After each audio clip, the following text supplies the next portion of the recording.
being able to join us today, everyone. My name is Royce Kitts. I'm the president of the Public Library section of the Kansas Library Association. One of the things that we did at the last conference was talk about some ways that the PLS section could offer some more continuing education resources to our membership.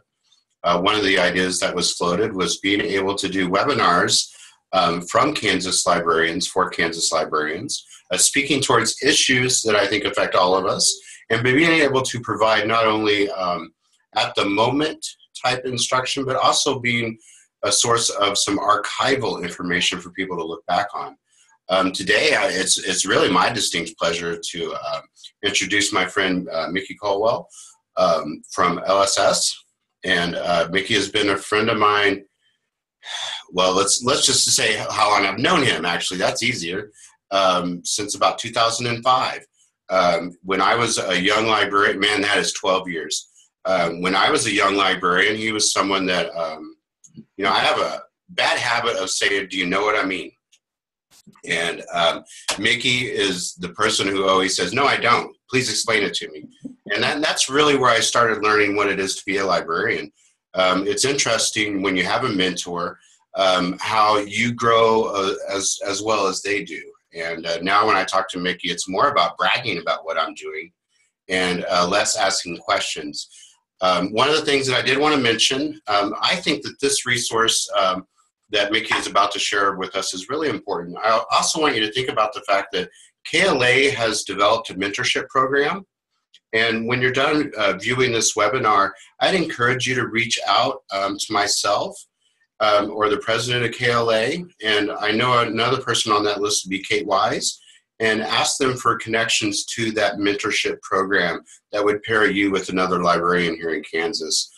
Without further ado, I'd like to pass it over to my friend Mickey.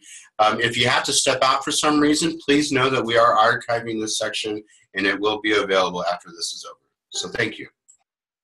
Thank you very much, Royce. I appreciate it, and I appreciate the opportunity to speak to my friends in Kansas libraries. For 10 years, I was at the Northeast Kansas Library System at Nichols, and as the library development consultant, I made many, many friends in Kansas. I continue to manage a library in Finney County in Southwest Kansas, and I am delighted that I'm able to put this webinar on for my friends and colleagues in Kansas. So thank you and welcome. I have to say that when this topic was presented to me, it wasn't one that I chose. I was a little daunted just because it's been a while since I've been a new librarian, and I really don't know what the landscape looks like in terms of resources for new librarians. I certainly am deeply involved in association work and deeply involved in the library community, but in terms of just sort of looking at what's out there, this did give me an opportunity to see what is out there and put myself in the shoes of someone entering the profession or someone who's new. That said, this particular session is really designed for folks that are coming into the profession that are either in library school as students or have just entered the profession or in their first couple years of a study as to how to be a librarian, whether you're public, academic, special, or school.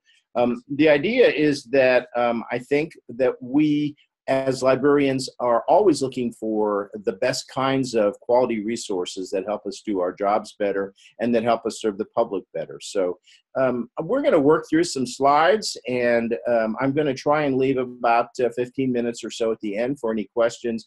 My friend Robin is going to keep an eye on chat, and I will focus on looking at my notes and working through this presentation. But please feel free to comment in the chat box or to save your questions.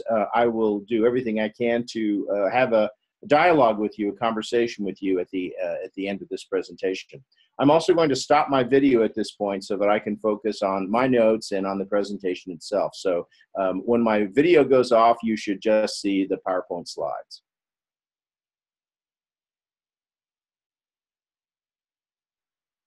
All right. You probably saw in the introduction to the session itself that this is not about links and about reviewing what's out there in terms of lists. So naturally, the first thing I'm going to do is to present you with a link. I promise, though, this will be the one and only time I do so in this presentation, and it has a purpose.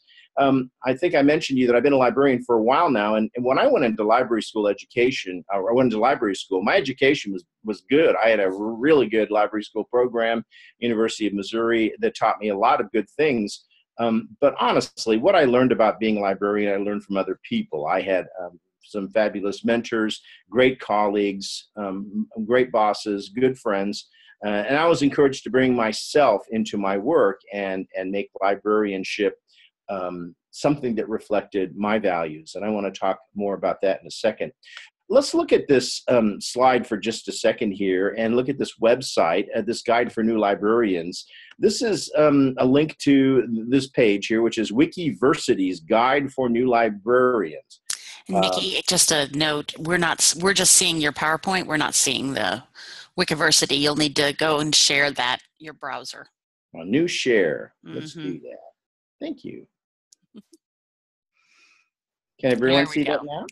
Now we can see it. Thank you. Thank you for saying something. This is an interesting website in the sense that it was created back in 2012, long after I was out of library school, last revised in 2016, and it demonstrates how much has changed in terms of availability of organization and the organization of useful library information. I'm also sort of taken by what is included in this guide for new librarians. There's a lot of the stuff that you'd think would be here. Online resources is the first section, and you can probably see me scrolling through that. Honestly, these online resources are fairly out of date and inadequate. The Internet Public Library is no longer, for example, it's gone. But what's great is that there's a whole big section on education. If you want some post-MLIS work, you can go to any of these schools. There's also a wonderful job resource site. Now click on Kansas just to show you that. Sort of shows you that, part of being, part of the resources you want as a librarian is jobs. And that's a good thing. I mean, we want to be able to do that. But obviously, Kansas is represented here along with other states. So if you're looking for jobs, this is not a bad place to go. There's other topics on this page, including technology. Robin's probably looking this over and going, really dated. And she's right. A lot of the stuff here is not very adequate. Then there's other stuff on bibliographic resources, notable books lists, book review places, journals, book reviews for school librarians. And the very last, or near the last, is a section on advocacy, which I think is fascinating. That probably is a topic or a word that really wasn't in our lexicon 10 years ago. We never talked about it except as sort of in passing as part of a strategic plan or something. But advocacy has become the hot topic in new library lingo. And there are some really interesting ideas here on advocacy, and we'll talk a little bit more in the session about what advocacy means and what it is. All right, I'm going to shut this down and go back to our presentation here.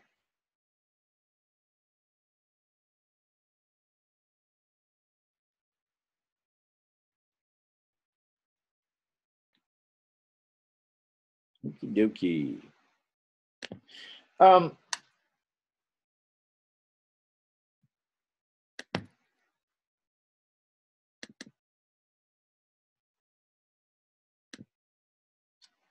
I mentioned to you that one of the things I think is important as you enter the profession of librarianship is to look at yourself and do a little bit of reflection on what it is that you bring to the profession and to your job, because really it all starts with you. It starts with what you believe about libraries, what you hold to be true about libraries, what you believe the purpose of libraries is, and what you believe to be the people that you serve. So I wanted to do something a little different in terms of trying to get at this idea of resources for new librarians, and that is to start with yourself, your own values and your own ideas about librarianship. Can you all see the list on the screen here? It's about 20 items, fine print to some extent, but I just looked these over. These are all things that I have heard in the past year come out of the mouths of either my librarians, the librarians that I supervise, or patrons at the libraries that I supervise. These are statements that actually have been spoken by people, and I think that they sort of reflect the landscape of how people feel about libraries in 2017. Some people think that they're places for lots of noise and activity and fun and engagement. Some people cling to the notion that a library is a sacred space for quiet reflection, reading, and not much else.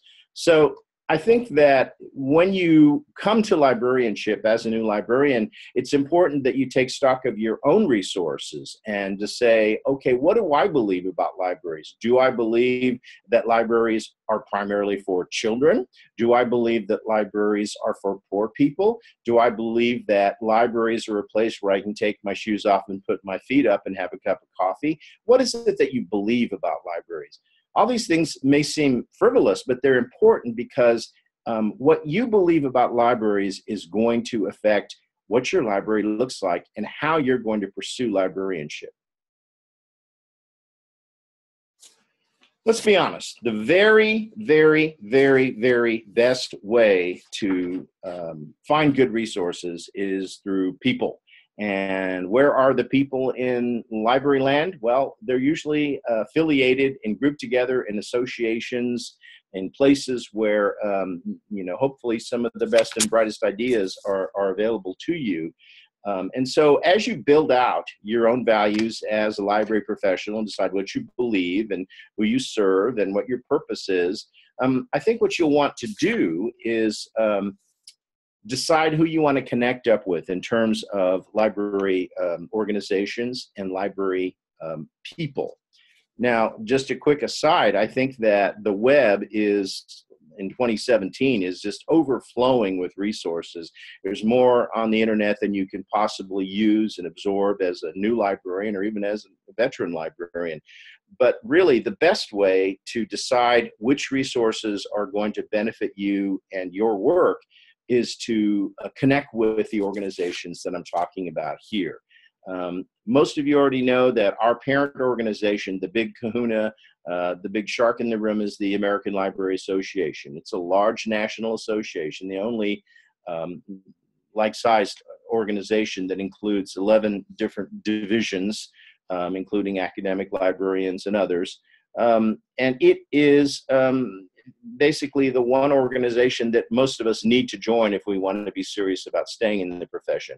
I have mixed feelings about ALA as an organization representing me personally, but I also recognize that if you want to be in this profession, you have to be part of the conversation, and the American Library Association is where that conversation happens. I hope that, and I encourage all of you to join the American Library Association. I think that it is sort of your calling card to the profession. I know many librarians who do not have membership in this association, and that's okay. I think they've made conscious decisions to spend their dues money elsewhere or to choose other associations or groups where they find they can do more good or learn more.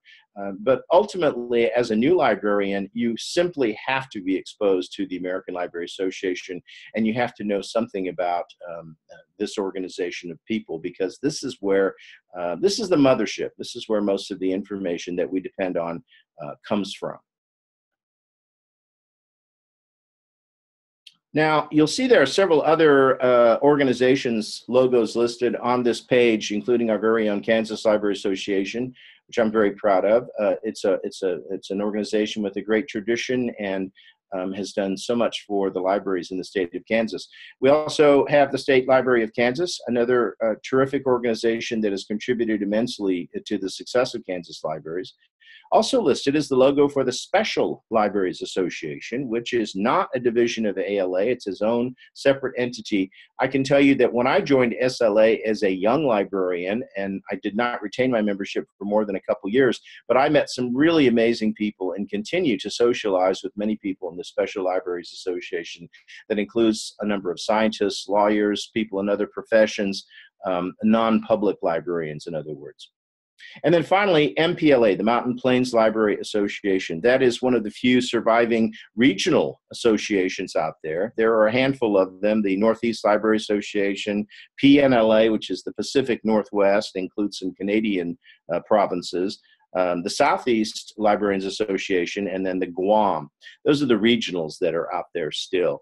I'll talk a little bit about some of them, but I do want to make a special note. If you have an interest in a special kind of librarianship, a slice of librarianship, or if you find yourself as a librarian looking for colleagues that look like you, sound like you, have some cultural interests like you may want to dive a little bit deeper into ALA affiliates.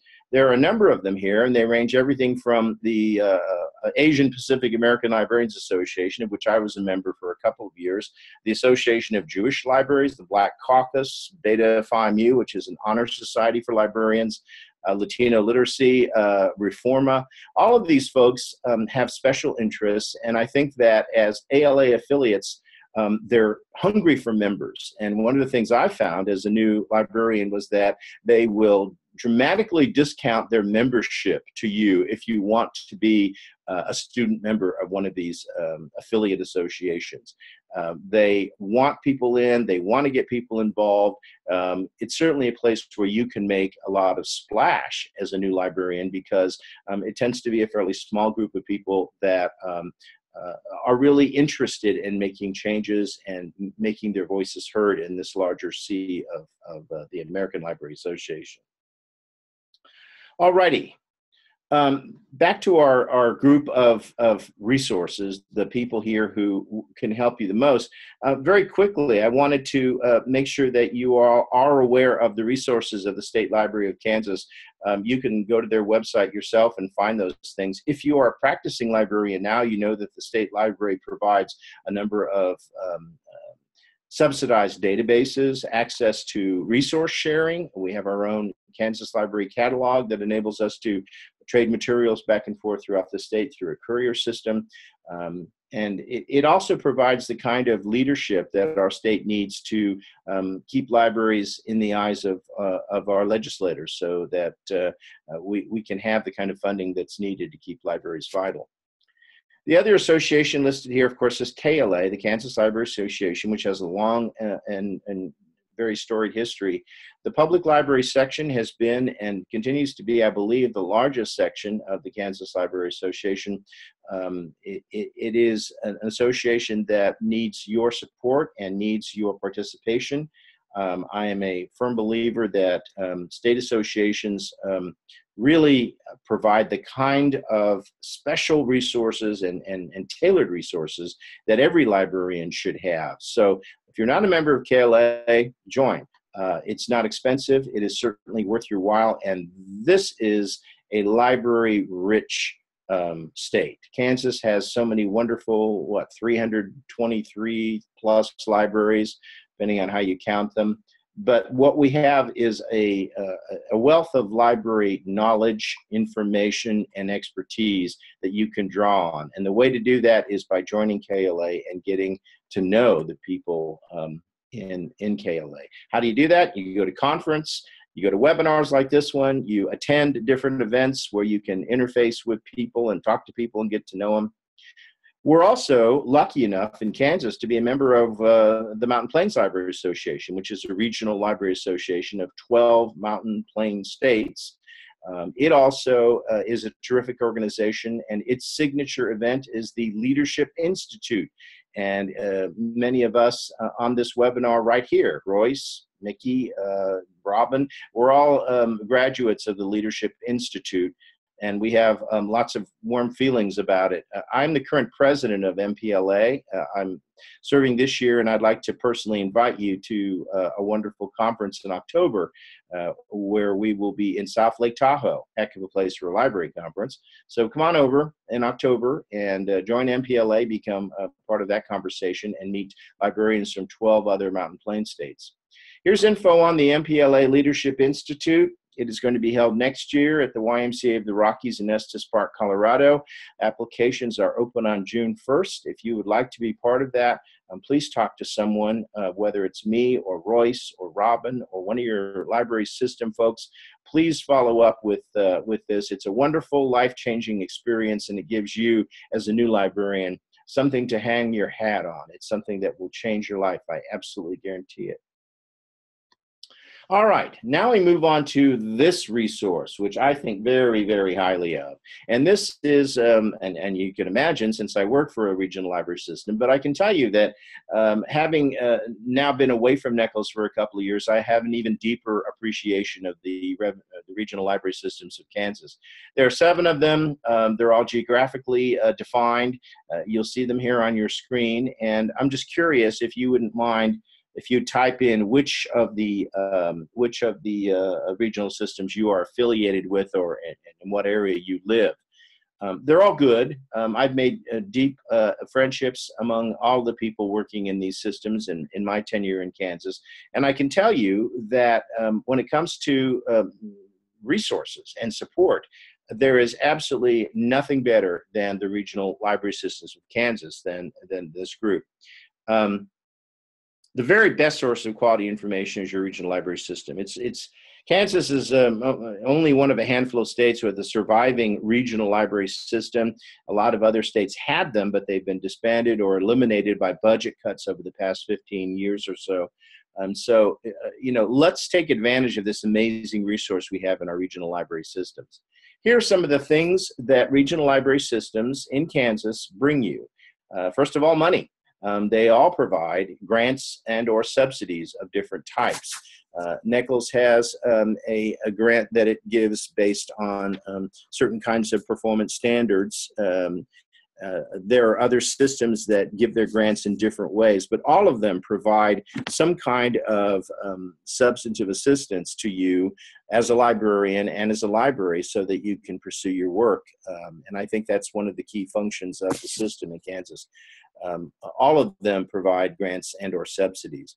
They also provide terrific advice. You've got bibliographic information. You've got information about how best to serve the public. You have personnel advice. You have facilities advice. You have legal advice. All of that sort of stuff comes to you through your libraries, your regional library systems. Every library system also has a library, which you are free to borrow materials from.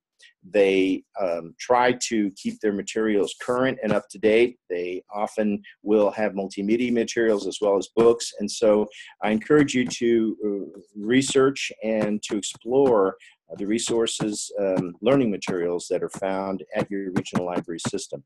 Regional library systems also connect you to the larger library community. Many of the folks that work in the systems are very active in national and regional organizations, and they can give you an entree into the library community.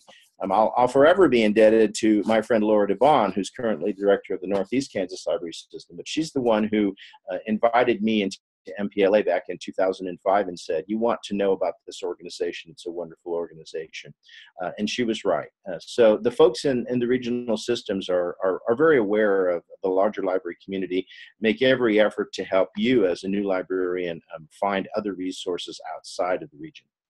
And finally, technology support. I think that as libraries are more and more dependent on technology, computers, we depend on good resources to help us stay up with what's going on. One of the trends you'll see that we'll talk about at the end of this presentation is that there is an explosion or a profusion of technology resources coming to us in the library world, most of them from the consumer world.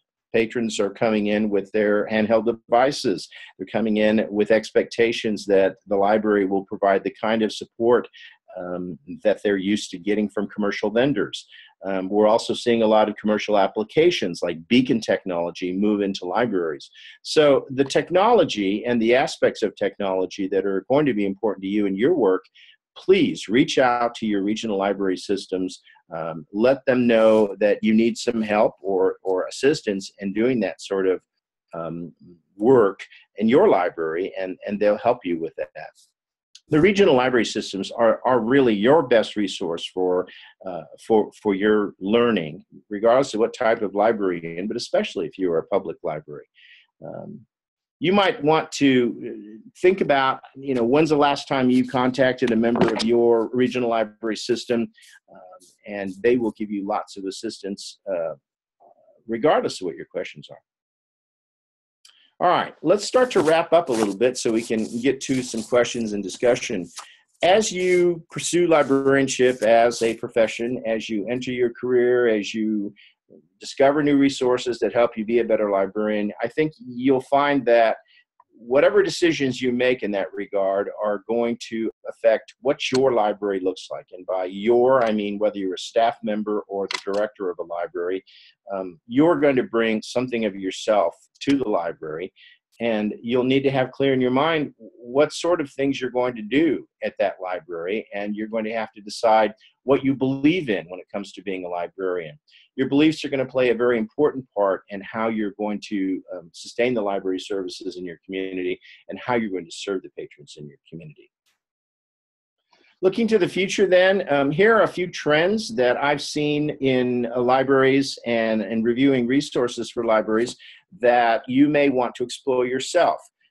E-resources is a gigantic exploding field, not just in academia, but also in public libraries. I think e-resources have become just absolutely uncontained in 2017, and they're sure to grow. If you are a librarian who wants to specialize in finding, using, and evaluating e-resources in libraries, you are going to have a job. I think that's a very important aspect or very important piece of librarianship in the next 10 years.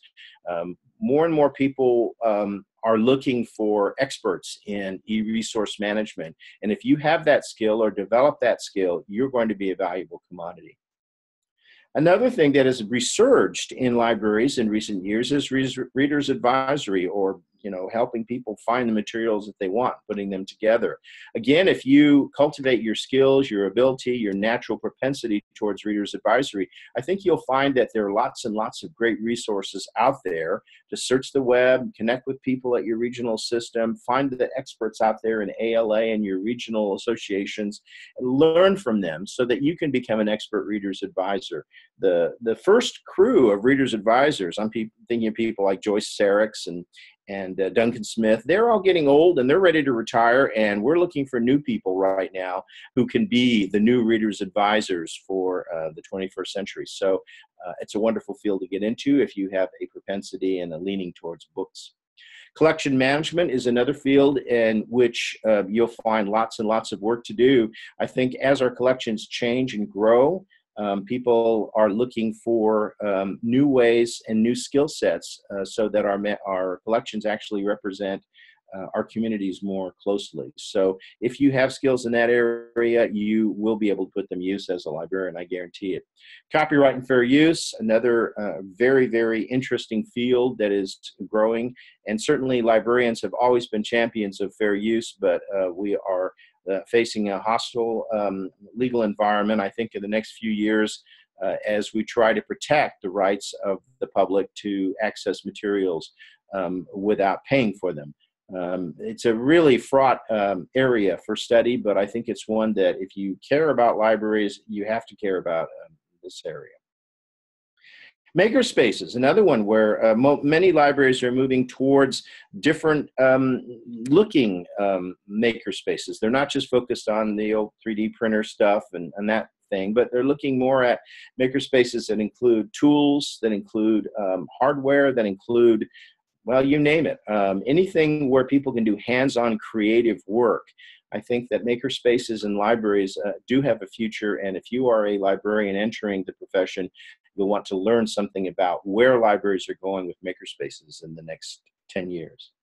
Government and business services, we don't need to talk about much other than they continue to be an important part of public library service. And community partnerships and social welfare partnerships. I was just reading that the Denver Public Library has hired another social worker on staff at the library. Denver has a lot of homeless problems, and they decided that what they wanted to do was to address them head on by hiring a master of social work to be a library staffer. I see that from time to time in different localities where municipalities decide they have to do something, and the library is the place that can solve those issues. So these are the kind of growth industries in the library profession. And if you look those over, I think you'll find that there are resources available for these things. But it's kind of my heads up to you that if you want to enter the profession, you want to know something about some of these areas. All right. Quick recap then, where to find high quality information as a library professional. First and foremost, please, if you haven't done so already, find a mentor, someone you trust, someone that you work with, someone who can give you the kind of advice, coaching, support that you need as a library professional.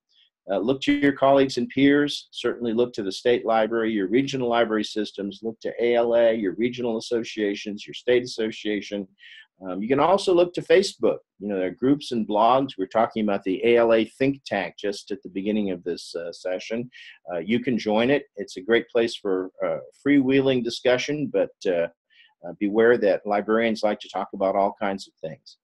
There's professional reading, including journals. I hope all of you are up on that. If you went to library school, you shouldn't have any problem accessing those materials. And then finally, conferences, webinars, and other training events. Those are the kinds of things where you can connect with people, figure out the kind of people that share your values and beliefs that can help you further your goals in the library world. So that's sort of a quick rundown of what I think are important to new librarians. And I wanted to just see what you all think now at this point. I think we have time left over for doing exactly that. I'm going to stop sharing my screen. And I'll turn my camera back on. Well, we didn't have much in the way of questions while you were talking, although there was some discussion about, Royce mentioned the Reforma conference is in Puerto Rico this year. So, that's a plus. And then Robin pointed out that MPLA is in Tahoe, so that is also a nice thing. And that MPLA will be joining the KLA conference in 2018, so you can do both then. So let's see. And Robin asked, where is KLA, MPLA, Wichita or Topeka? I'm pretty sure Wichita. Yeah, that's right, Wichita. It's our last contract year for KLA. Okay. Yeah, that's right. And I see that we have some folks that identified from SECLS, from NCK. Nobody from Neckles, unfortunately, except you. Me, yeah. Good. And I noticed in the registration, everybody was from Neckles the last time I looked. There were several Neckles librarians who had registered, and I'm sure they're waiting for the archive to come up. So. Well, good. Well, I appreciate everybody being here. And if there are no questions, there's no reason to continue with this. I'm a quick believer, a firm believer in, not dragging things out if we don't need to. If there are any questions or comments you'd like to make, please jump on if you have a microphone, unmute yourself, or type in any information you want in the chat. So, Nikki, if you were working with new librarians on a regular basis, people that were still in library school, practicum students and interns and grad assistants, what would be your top 3 pieces of advice for them as they look forward to being either involved or employed in a public library? My first piece of advice is get yourself known as an expert in something, whatever it happens to be, whether it's reader's advisory or technology or programming.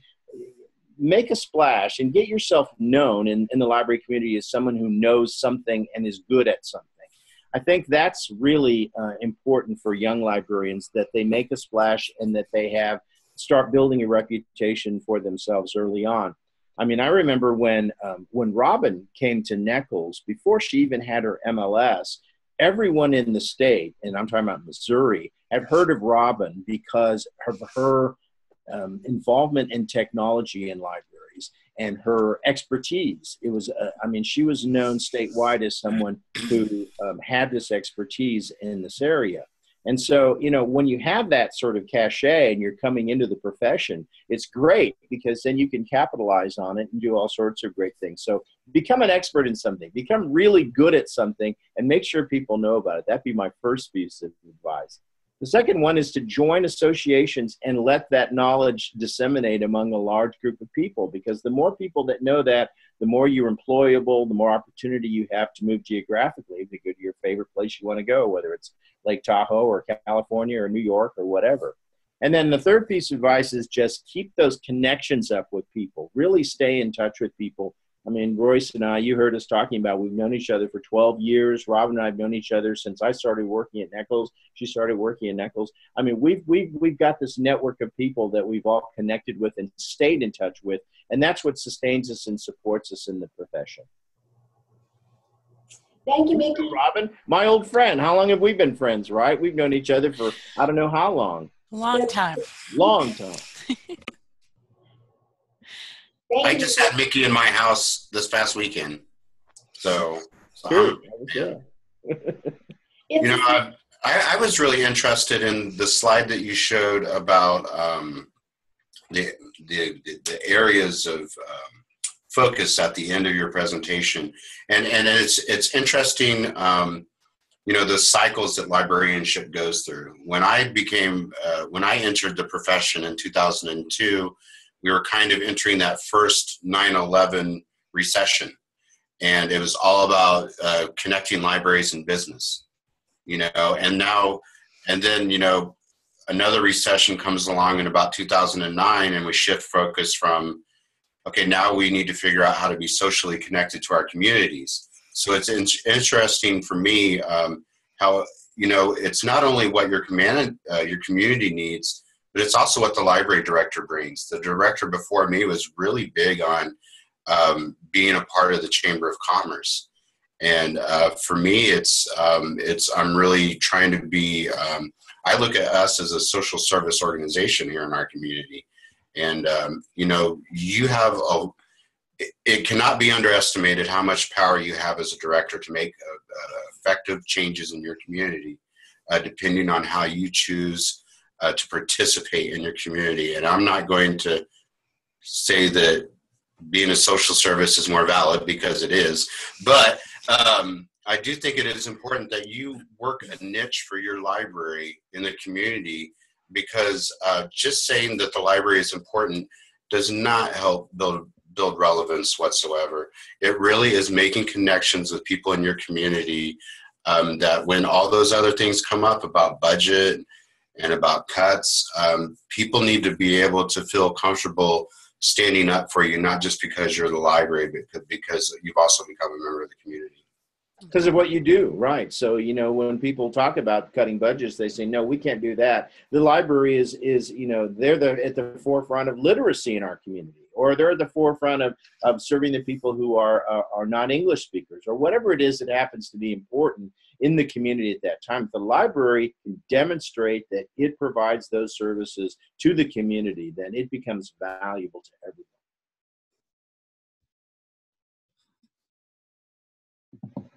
All right, I think we've done our pep talk, and hopefully we've provided our participants with a little bit of useful information to as they move into the profession. I'm excited that we still have people entering the profession, frankly. I think it's delightful that you want to be a librarian. Don't let anyone tell you not to not do it. I mean, don't let that happen to you. I mean, you're going to get lots and lots of people saying, hey, you don't want to be a librarian. It's a really hard job and it pays bad and all that stuff. But you know what? If you want to be a librarian, be a librarian. Be the best librarian you can be. Good for you. Thank you, Mickey. And I think Robin over here, this way, I can't tell. Could you just give us, just for those of us that are still in the room, just a quick little rundown on how we can access the archive once it becomes available? Sure. What I will do after the meeting is done, the video will process and I will post it to YouTube. We have a playlist of all of the PLS webinars that we've done so far. This will join them. And then I will send out an email to everyone who had registered. And then I think, Royce, either you or I will send out an email to CanLib. I will. Saying that the archive is up and you are welcome to watch it. So that you should get an email. All of you in the room will get an email, definitely. And then everybody else should see it on our professional mailing list. Awesome. Well, I just wanted to say thank you very much to everyone who's made it here today. I'm getting a little teary-eyed because I know so many of you, and this is, you know, it's Mickey was saying, pick something and become an expert at it. And I think, you know, what I've chosen to be an expert at is getting to know people and build relationships with people. The beauty of being a librarian is if you make enough connections, and once every 5 years, I have a good idea. But I know some people that I can call real quick and make it happen. And I just want to thank Robin for being here today, and Mickey, and definitely my friend, my newest best friend, but also my longest best friend, Robin here, for being here today. And I look forward to seeing you all again, and looking forward to a big hug when I see you. So have a good day, everybody. Thank you very much. Thank you, Robin. Thanks, everybody. Thank you, Bye-bye. Mickey.